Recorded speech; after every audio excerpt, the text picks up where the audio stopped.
Yes, it's everybody's favorite time of the day once again. Welcome to Satoshi's Bitcoin Chart Show. This is the Bitcoin forecast, the strength of the system, the health of the network, where we find out what's up with what is going down. Today's date is Wednesday, the 27th of August, 2025, the year BSV comes alive. Branch your threads, expand your mind with treechat.ai or your post put on chain. Right, let's get into it. Satoshi, like a cowboy in the West, riding on the blockchain that they call the very best. 1 million strong and transactions flying free. Just wait for the Terra node, you'll surely see.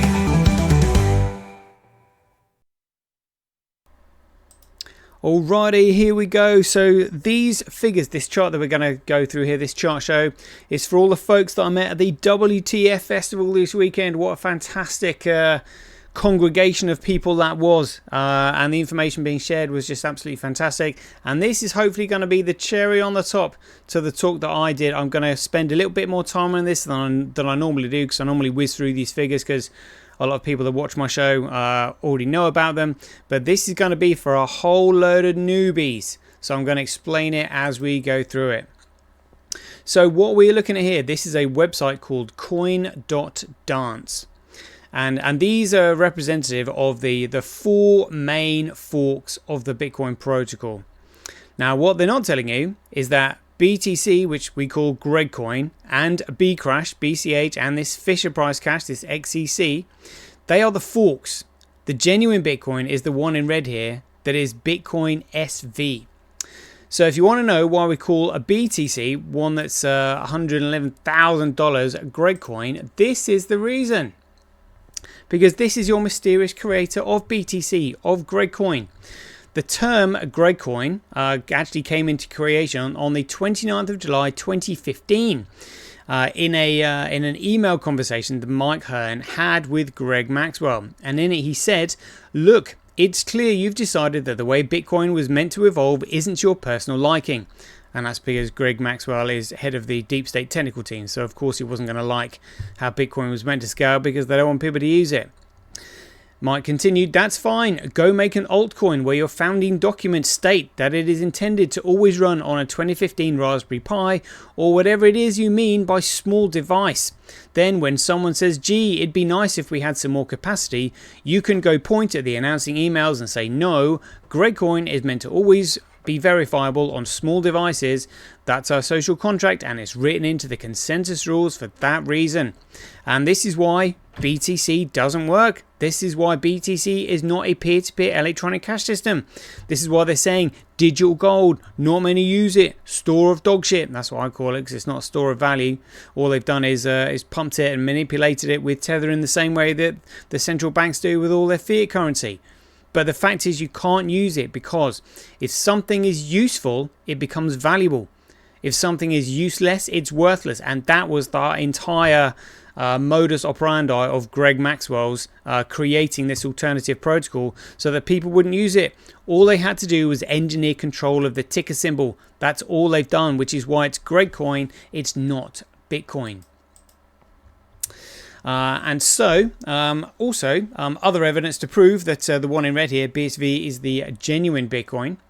The original protocol goes right back to the Genesis block. It hasn't changed, making it the real Bitcoin, the true Bitcoin, the genuine Bitcoin, and the world's first and only ever digital commodity, backed by the value of data sovereignty, making it the most valuable commodity on Earth because it's an extension of our own personal freedoms and liberties. This is the chart you need. So you just simply follow the #1 legacy address. So you can see that when Bitcoin was created on the 3rd of January 2009, all the addresses just simply began with the #1, because #1 is the first, it is authentic, it is the original. If you change the protocol, you can no longer take the #1 legacy address with you. You can steal the ticker symbol, but if you change the protocol, you can't have the #1 legacy address. So as you can see here, this was on the 24th of August 2017. Greg Maxwell's crew, Blockstream, that get their name from Silverstream, who got their name from Silverstein, because it was Larry Silverstein that told Silverstream obviously what was going to happen on 9/11, and they moved hundreds of millions of dollars from Marshall McClellan to AIG in the moments before the towers came down, and they won the Accord Award for developing paperless transactions. When you've got a team that's done good there, you're just like, all right, we've got another problem here with blockchain technology. What are you going to call yourselves? Well, let's call ourselves Blockstream. So that's where the name comes from. Larry Silverstein, Silverstream, Blockstream. And it's Greg Maxwell that's the head of that. So on the 24th of August, you started to see the legacy addresses of BTC change. They started to begin with the number 3 and the letters BC. And replay protection had to be implemented in order to stop transactions flowing back onto the main chain. But all the miners know they had to change their hash rate in order to follow the ticker symbol, which took the market price because miners chase profit. That is it. And you can see the same thing happened here on the 16th of November 2011. When Roger Ver and all of his crony mates, they created their own protocol, and they took the market ticker symbol of BCH that was initially put on the number 1 legacy address after Greg Maxwell stole the ticker symbol BTC. So that's another one. But the number 1 legacy address and the only chain of signatures and untampered protocol that goes right the way back to the Genesis block has now got the ticker symbol BSV, and it carries with it the number 1 legacy address. That's the most important thing to remember. There we go. If we look at these figures here, these are quite important. The most significant ones to look at are the ones at the bottom here. So I'll go through them and explain to them what they are. So Bitcoin is a data utility network. You buy it in order to use the data to store your information on it so that it can't be cracked, hacked, altered, changed or deleted, and it's not susceptible to cybersecurity hacks or virus software. So that's why you use it. You buy Bitcoin in order to upload your digital information onto the network where it can't be deleted, and it goes onto a timestamp server. So the block size here represents the amount of data flowing up onto the network. And so this is the fundamental figure that you need to look at, because all the other figures will just simply follow this. So the block size is the amount of data being uploaded onto the network. The data is uploaded via the number of transactions. The transactions are then processed by the nodes that create blocks and supply the hash rate. And the hash rate is meant to be attracted to the price, which is meant to be representative, which is meant to represent the value, but the price is currently completely manipulated because there is no substantial genuine utility on the network just yet. But that will be coming, and that's because the speculation phase of Bitcoin finished on the 1st of January 2020. And when the cabal realized this is why they brought in lockdown. That's what COVID was really about. It was about protecting the economy so that people weren't using an alternative financial system outside of that of the central banks. But these are the only figures that you really need to know. So as we're going through from the top, you can see that CoinDance has actually got the price here registered at $31. But again, they're just fudging the figures here. That's not correct. Top left of the screen, you see it says $26.79. That market figure there in the top left is actually live. So you'll be watching that change as we go through the show. So when we look at the hash rate here, just to actually have an investigate the figures, we have a look at the difficulty adjustment, and the difficulty adjustment increases depending on how much more hash rate is added onto the network. So we'll look at Gregcoin first of all. So this is Gregcoin, how it carries the ticker symbol BTC, as the cabal have pushed the price up with their with the manipulation of tether printing and tether usage.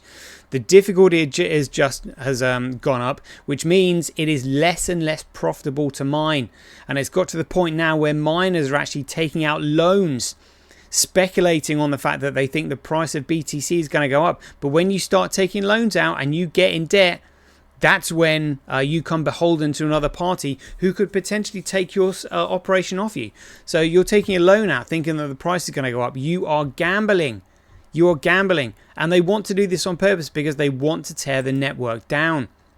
And you can see here, oh, look at that. The difficulty, we are literally at historic highs here. Historic highs. The difficulty adjustment has never been this high, which means profitability is at an all-time low. An all-time low. So the BTC miners are going to be screaming. They are going to be looking for an alternative. And the only alternative is the genuine Bitcoin with huge amounts of utility on the network that carries the ticker symbol BSV. So talking about BSV, we'll just look at the difficulty adjustment here on BSV, so you can see that the difficulty adjustment on the genuine Bitcoin and BSV is far more fluid here. It literally adapts as the hash rate adapts on the network, meaning that miners aren't going to be stuck in this 2-week scenario where if prices increase or decrease, then it takes the difficulty adjuster over on BTC 2 weeks to adapt. So they could find themselves in a downward spiral in extreme market price movement and volatility and swings. But this is BSV, so it just means as the difficulty adjustment is going down, it means it's actually becoming more profitable to mine over BTC, which is fantastic. Yeah, really good. Let's have a look at that. Oh, in comparison to one another. Alrighty. So we will now actually have a look at the hash rate. So the bottom line here in red, this represents BSV. So you can see it's pretty much steady. Pretty much steady. This is over 3 years. If we go to all time, you'll see some crazy movements in hash rate. This was due to the hash war that happened in November of 2018. When again the two sides were, they call hashing it out, but nobody really knew what the significance was going to be. Now we know that it makes no difference whatsoever. Satoshi Nakamoto was just moving the hash rate up and down in order to try and bankrupt Roger and his crony friends who had stolen the BCH ticker symbol through market manipulation and politics and all that. But yeah, hash rate there on BSV looking very strong, very strong. For those who don't know what a miner looks like that produce the hash rate, these are they. These are the Bitcoin miners. This is the backbone to the new global financial system. The world's first ever commoditized and commercial digital network for commercial use cases. It is absolutely staggering. Or when I say commercial, those of you who are listening to this will know what I really mean is conducting business and trade between living men and women. Because commerce is to do with dead legal fictions and maritime, but you know what I mean. But these are the mining operations that sustain the Bitcoin network, and at the moment the majority of them are mining on Gregcoin, on BTC, because they have no idea what's really going on. But I mean, look at the investment that has gone into this, just absolutely staggering. It blows my mind every time. I will never ever get tired of saying that. Because all this stemmed from just one 9-page white paper. The Bitcoin white paper, look at that. Cryptocurrency mining in Texas. I mean, just absolutely staggering operations. Staggering. Yeah, just mind-blowing, mind-blowing. So next we'll have a look at the transactions. So you can see here that BSV has got 52.98% of the transaction volume against all these other Bitcoin forks. All of this, and the shitcoiners won't ever point at this because they just spend all day looking at the price charts, but they really should be looking at the transactions, because transactions represents the volume, and it's the transactions that carry with it the fee to upload that bit of data that the miners compete for, that will eventually economically sustain their mining operations when the block reward goes to zero. You need transactions. Carrying transaction fees, and so we can see that it's leading all these Bitcoin forks here, well above Gregcoin that's only got 45%. But we can actually compare this to the rest of the market.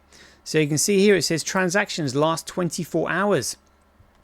Ethereum's got 1.5 million transactions. XRP's got 677,000 transactions. BTC's got 459,000 transactions. But look at this, 496,000 on Bitcoin BSV. And the reason they don't list the name there, they want you to scroll over it because they know people just read the headlines. They'll be like, oh, it's completely irrelevant. But it's actually in third place here, and they've refused to list it. You have to scroll over it in order for the name to actually pop up.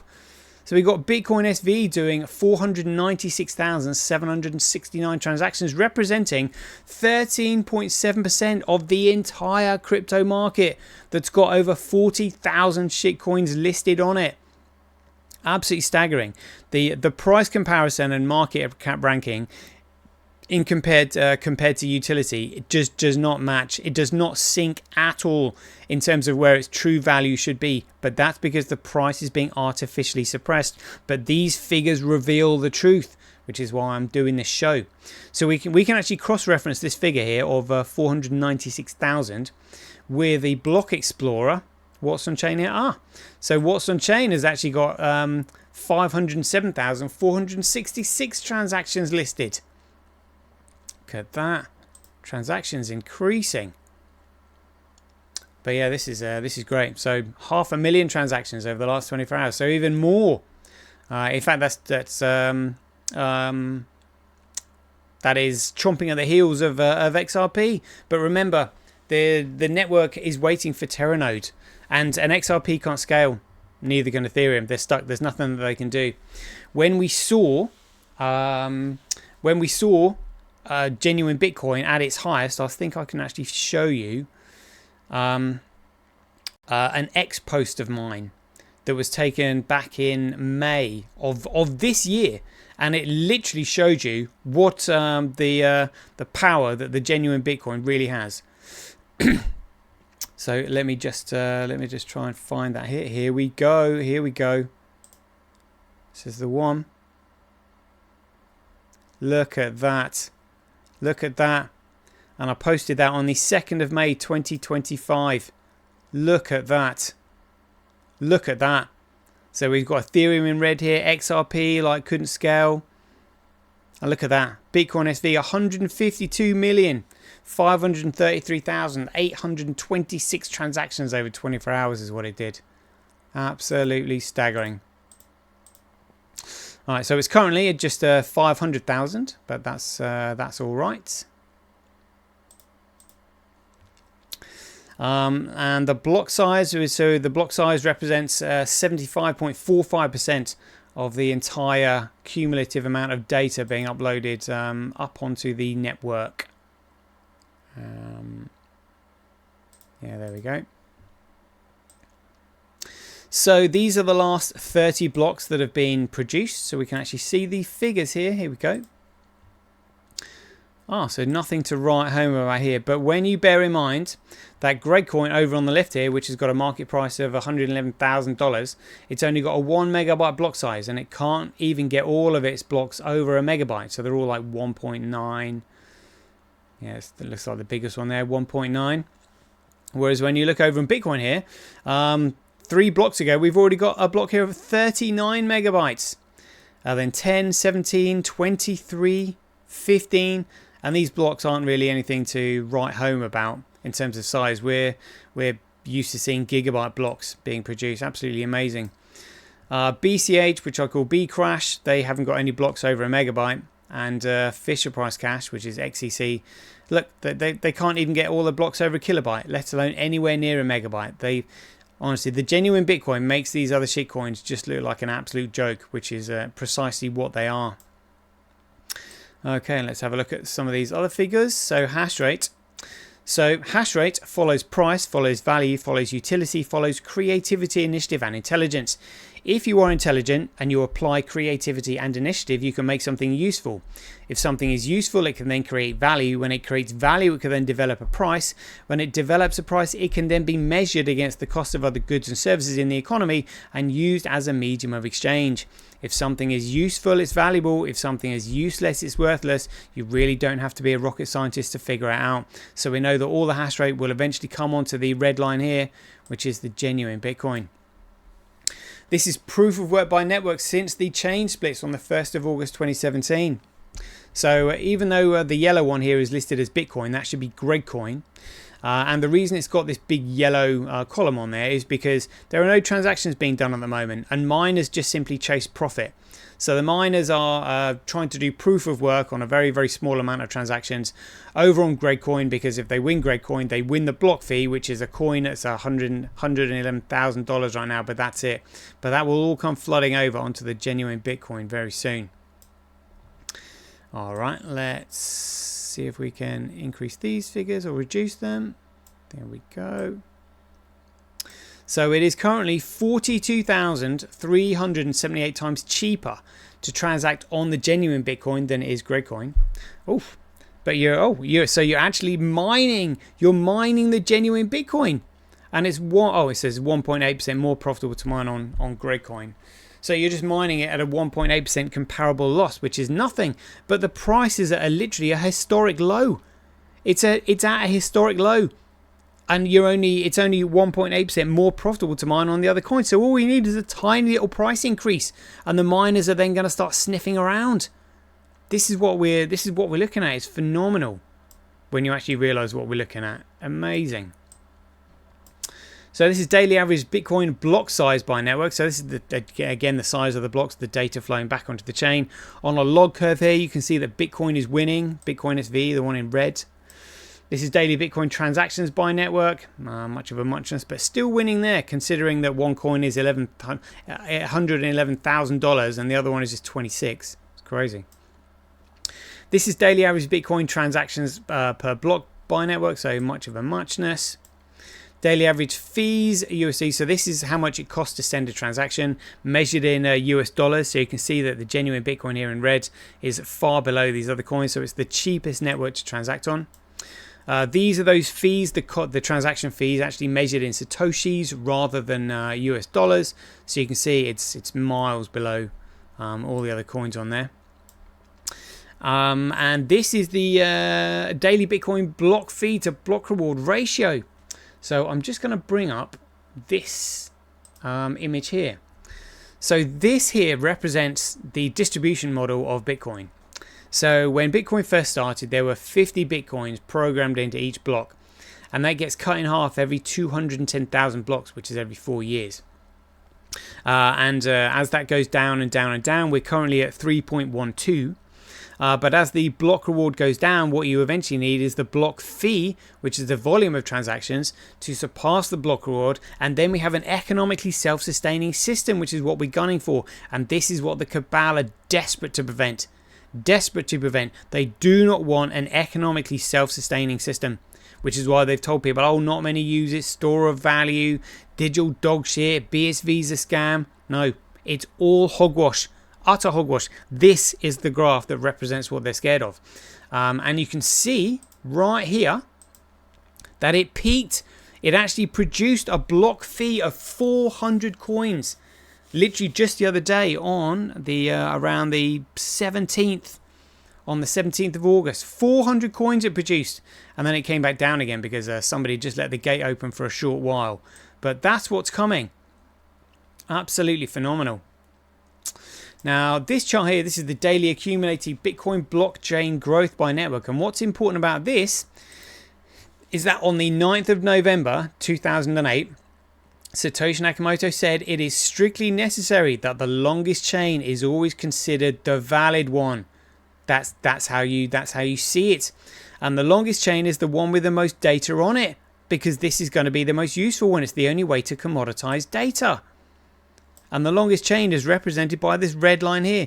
It would take Gridcoin, which is BTC, over 1,000 years with a 1 megabyte block cap to try and get anywhere near this. And that's provided that genuine Bitcoin BSV just stopped overnight and didn't produce any more data or transactions. 1,000 years it would take them to do that. Never going to happen. Never going to happen.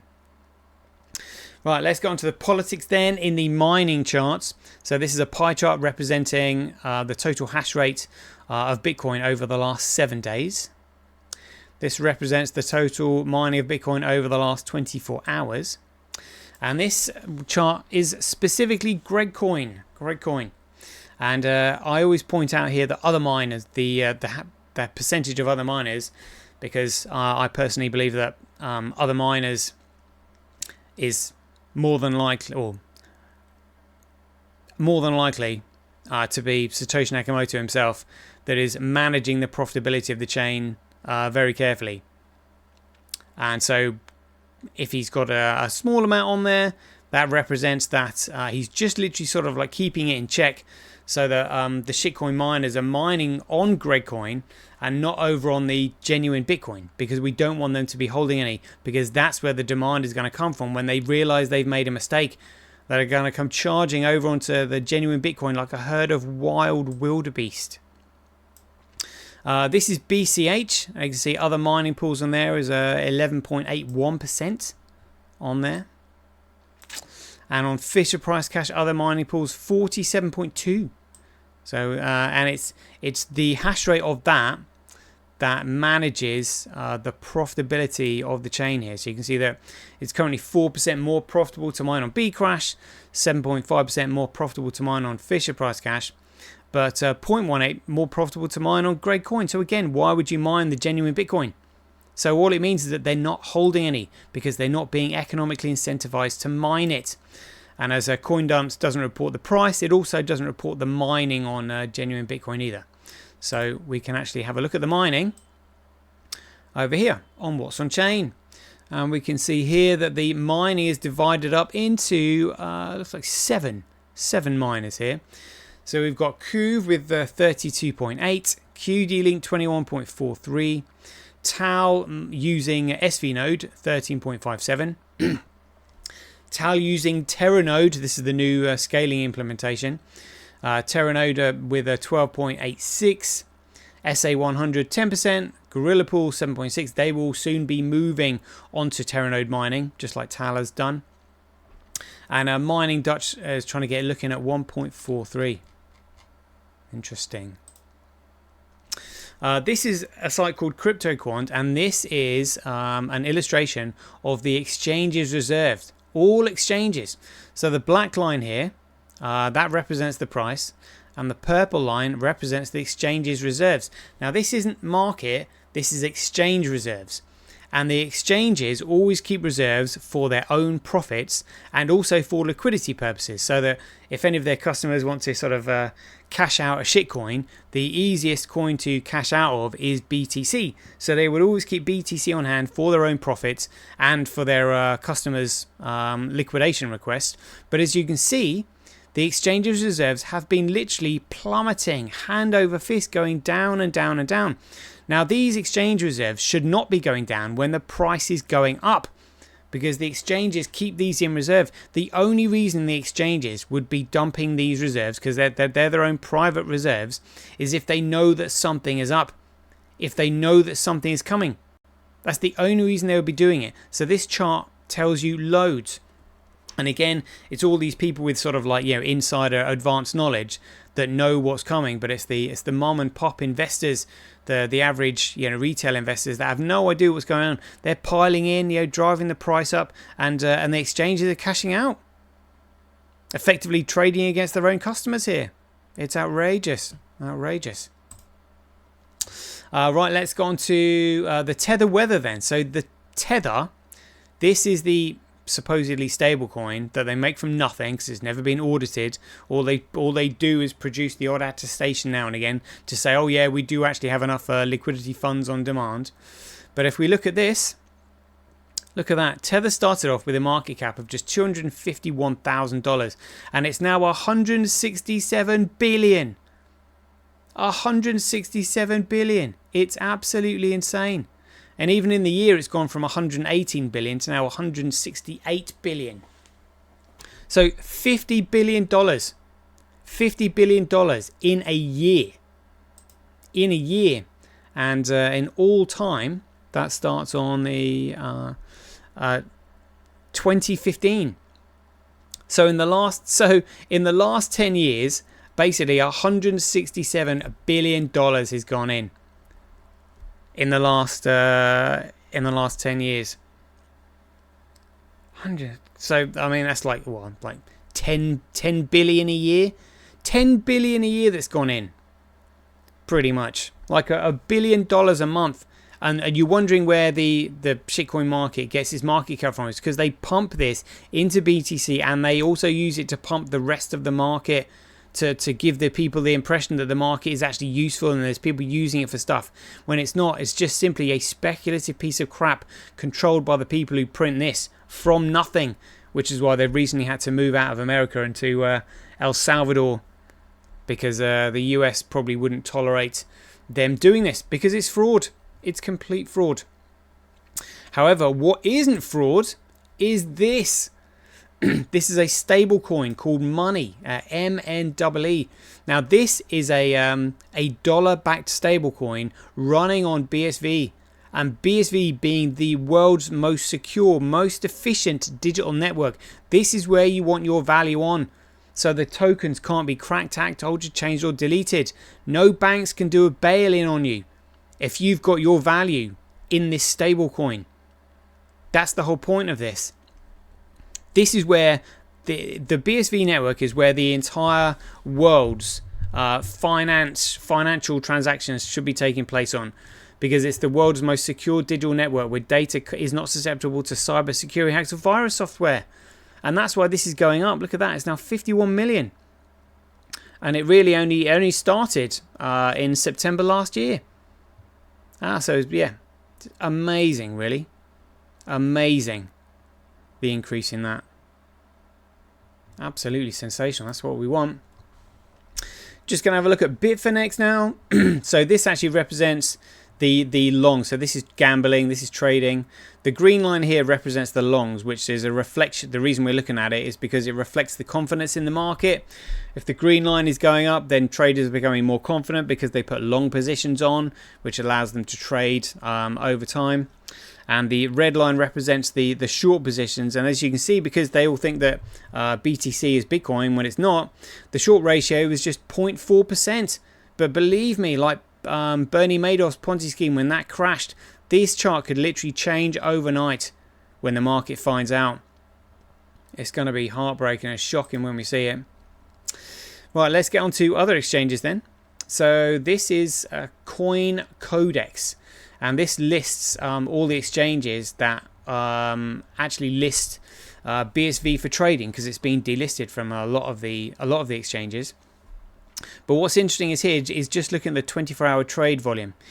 I don't trust a lot of these. Like MEXC, it's just like it's under 1 million. Upbit, 2 million. I mean, these figures just change overnight, and a lot of them don't really make sense. Like Huobi, 13 million. This is the 24-hour trade volume, by the way. Yeah, I can't really see any significant figures there. Poloniex, 2.5 million. Binance Futures, 5.9. That's probably the biggest number that we've got so far. Index, that figure's wrong. I've already double-checked that one. Yeah, so the majority of exchanges below $1 million in trade volume. So we'll just check this out. So Upbit, which is a Korean exchange, they have a 24-hour trade volume of $2 million. And I've seen this as high as 13 million. So now it's down to 2 million. Doesn't really make sense. I'll have a look at Huobi here. Oh, so look. Huobi, they're saying it's now got a 24-hour trade volume of BSV of $13 million. $13 million on Huobi, which is this figure here. Something doesn't add up. Let's have a look at Gate.io, which is well known for being a supporter of BSV. Although I think this might be a white label exchange, which means you can just go to the company that produce exchanges and they'll just create one for you. But it's saying here it's got a turnover of $772,000. OKX recently delisted BSV, and OKX actually had quite a substantial turnover. So when you consider that it doesn't really cost too much to run an exchange, and they were just told to delist it, it basically means they're turning their noses up at $1 million a day in commission. Why would you turn your nose up to $1 million a day in commission for something that literally costs you nothing? You know, there are nefarious entities just purposely trying to discredit and get rid of BSV. But then they were saying, you can just swap it for another coin. Well, if you can just swap it for another coin and it's the same as the other coin, why are you delisting BSV if they're exactly the same? Oh, because we think that Craig Wright is a scammer and BSV is a fraud. Well, you just told me it was the same as all the other coins. So how can I swap it for something else that isn't a fraud if this one is, when you're saying it's the same? It's the lies are just ridiculous. A bit like safe and effective. It's safe and effective, but it's only safe and effective if you get yours as well, because mine doesn't work without it. All that crap. We know all about the nonsense. OrangeX is an interesting one. I think this exchange might have been started just as a psy-up against Orange Gateway, because it's not Orange Gateway, but they've called it OrangeX. Who knows why, but they're saying they've got a 24-hour turnover of $1.69 million. Right, let's have a look at DXS app. This is a fantastic trading app because we know that the owners of the exchange do not trade against their customers. You can either put money into a pool, which is where you benefit from the trader's losses, or you can trade it and benefit from your own gains, hopefully. But either way, you can decide whether traders are correct or whether they're not. But it just means that the owners of the exchange are not trading against their own customers, which is great. So this price chart here actually represents Bitcoin versus Greg coin. So we can actually see that Bitcoin has actually been doing rather well recently. Look at it, it's gone down and then it's gone up. That looks really quite good. I more generally tend to look at it on the hourly chart because it goes back to the 23rd of August and we're now the 27th. So we've sort of got 5 days here of looking at price trends. I'll tell you what we'll do. We'll have a look at just Gregcoin on its own. So Gregcoin is going down. Gregcoin has been going down over the last 5 days. We'll just have a look at BSV on its own against the US dollar. Oh, so it's sort of gone down against the US dollar, but it was doing quite well against Gregcoin. That's really quite interesting.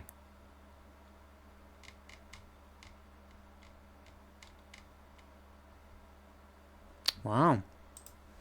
All right, let's have a look at Orange Gateway. So Orange Gateway has got a price here of $27.35. And that's BSV against the US dollar. So I'll have a look at this against BTC. Look, it's doing well against BTC. Look at that. That's actually going up against BTC. And then we've also got another one here of BTC versus USD. So we can see that's been going down. Yeah. So genuine Bitcoin has actually been doing well against BTC. You would have been better off with your funds in BSV against Gregcoin. Right, Satoshi Observer. We're nearly at the end of the show. 37 minutes. These prices are really interesting to look at. So we can see here that BTC, which the cabal are trying to persuade everybody is Bitcoin. They're saying that it's been around since 2009, but current TPS means transactions per second. There's only 5. So you're trying to tell me that you've got a peer-to-peer electronic cash system that's been around since the 3rd of January 2009. We're now 2025, which is 16 years later, and the network only does 5 transactions a second, and the average fee is 85 cents. What's the point in buying a coffee if you're spending 85 cents on the transaction to get it, and it can only process 5 transactions per second? It's an absolute joke.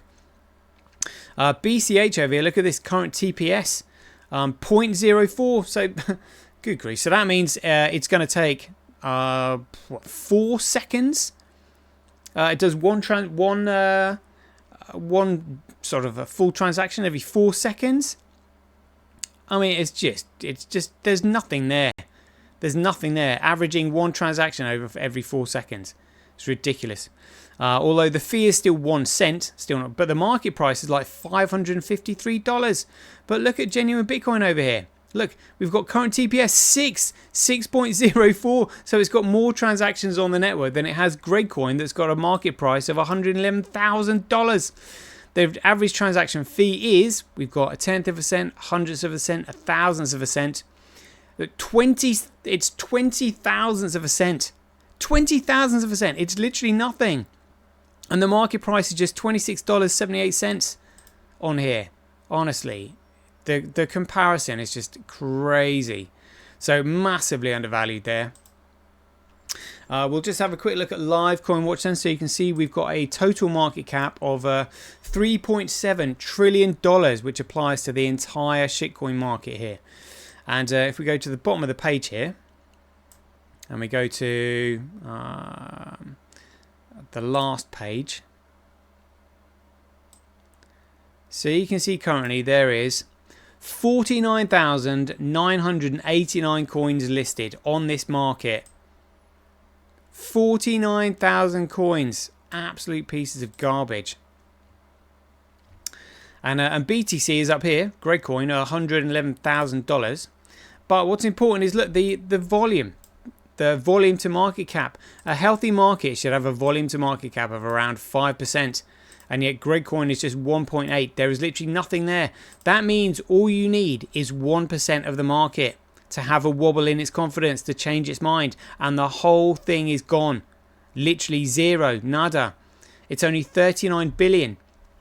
So you've got $39 billion worth of trade volume sustaining a market cap of 2.2 trillion. People have no idea how thin is the ice is that they're skating on. There is literally nothing there. It's ridiculous. 39 billion, especially when you understand the power, the economic power that Satoshi Nakamoto has got. Literally hundreds of billions. Hundreds of billions. Could literally crush that. Could crush that. So price sort of going up and down over the last 24 hours. Really not interested in the rest of those figures because they're the ones that are most important one, the 24-hour trade volume.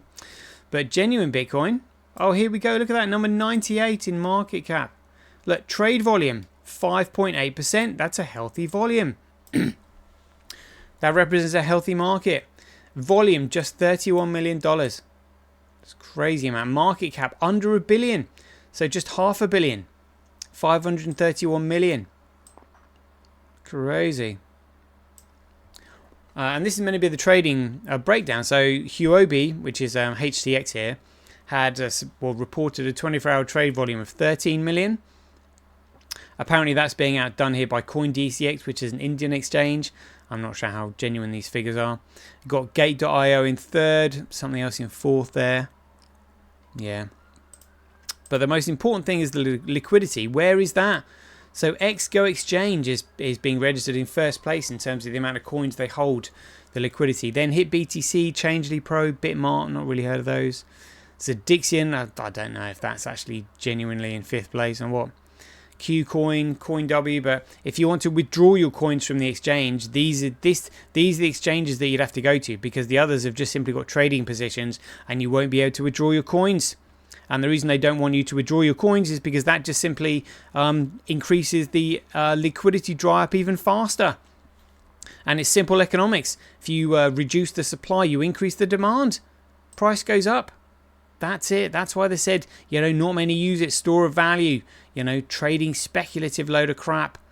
But they've allowed the market to continue to distract people away from it.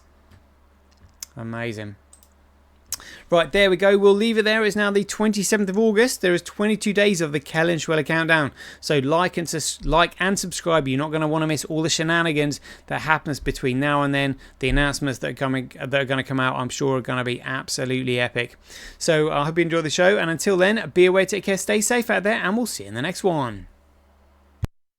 The king still has one more move.